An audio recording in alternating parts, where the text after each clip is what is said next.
It's Thursday. We are back in the House of Stories, and I am with Molly McMolster of Old London Town. There's a little Molly McMolster wave, traditional wave. Actually, you never get to see Molly. I'm going to flip it round. There's the squirrel. Right, okay. So we're back. With the Wishing Chair, we're up to chapter 4, the Ho Ho Wizard. So what we the Ho Ho Wizard. I can't remember whether that's a good thing or a bad thing. Whether he's a nice wizard or a bad wizard. That's the thing with these stories. Sometimes, back in the Enchanted Wood, sometimes it was nice lands. Sometimes it's not so nice lands. That's how life is. Some things are good, some things are bad. But yesterday was a bit of a grim day. Today is a beautiful day. It's lovely and warm. I've been on calls all morning, so it was nice to come outside and see that it's a nice day. Right, should we get into the story then? The Ho Ho Wizard.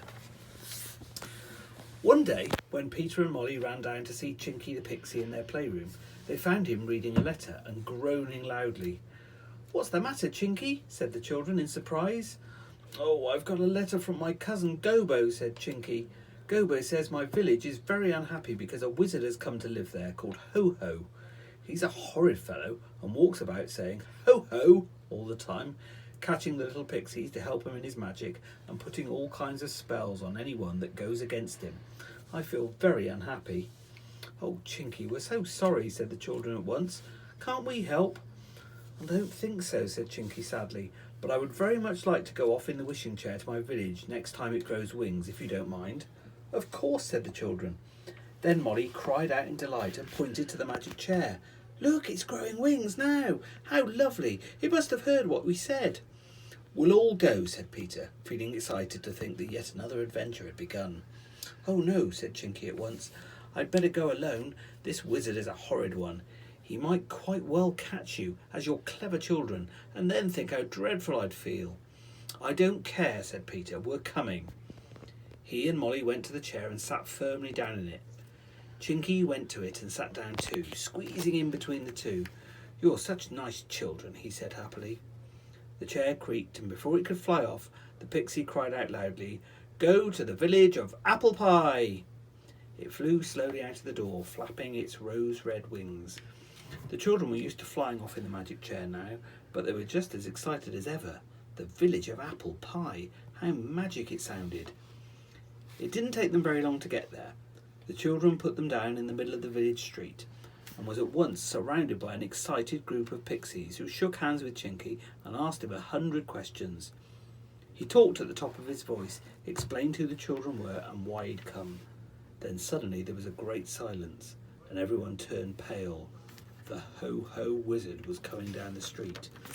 He was a little fellow with a long flowing cloak that swirled out as he walked and showed its bright golden lining. On his head he wore a round tight cap set with silver bells that tinkled loudly. He wore 3 pairs of glasses on his long nose and a beard that hung in 3 pieces down to his waist. He really was a queer looking fellow. "Ho ho," he said as he came near the pixies. "What have we here? Visitors? And bless us all, this is a wishing chair, as sure as dogs have tails. Well, well, well." Nobody said anything at all.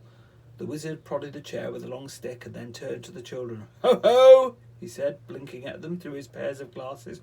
"Ho ho, so you have a magic chair. Pray come to have a cup of cocoa with me this morning, and I will buy your chair from you." "But we don't want to sell it," began Peter at once. The wizard turned round on him, and from his eyes there came what looked like real sparks. He was very angry. "How dare you refuse me anything?" he cried. "I will turn you into a—" "We will come in half an hour," stammered Chinky, pushing Peter behind him. "This boy did not understand how important you are," said the wizard. "Brrr," said the wizard and stalked off, his cloak flying out behind him. "Now what are we to do?" said Peter in dismay.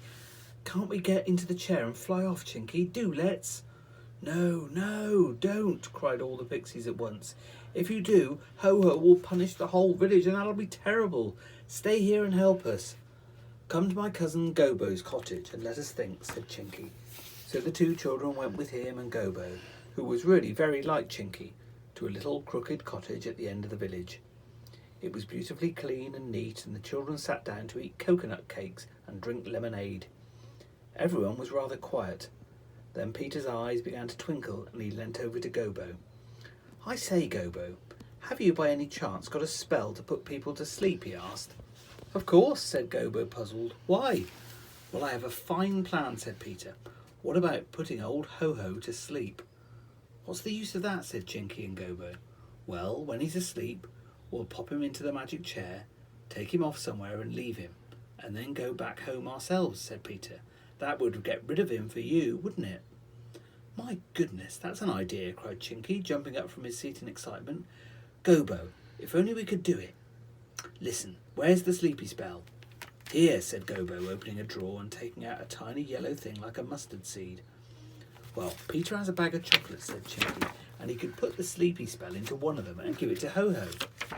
"But how do we know we'd take the right chocolate?" asked Molly. "We'd empty out all of them except one," answered Chinky, "and that one Peter shall carry in the bag in his hand, and he must carry it as though it was something very precious indeed.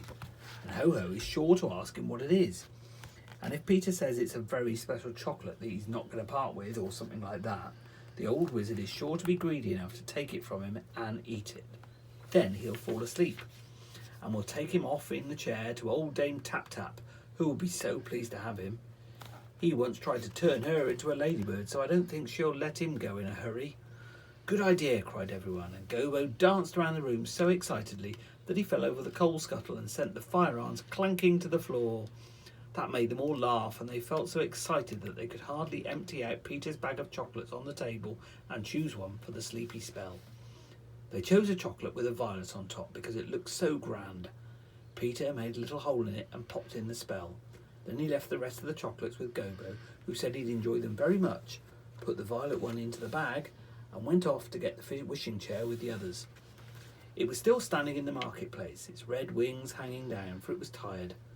Chinky and Peter thought they might as well carry it to Ho-Ho's cottage, which was only in the next street, so off they went, taking it on their shoulders.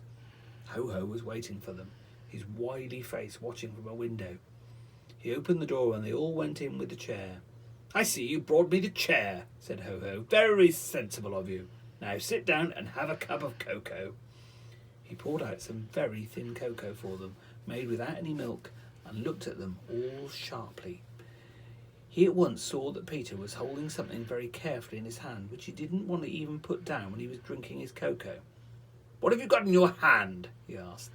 "Something I want to keep," said Peter at once. "Show me," said the wizard eagerly. "No," said Peter. "Show me," ordered the wizard angrily.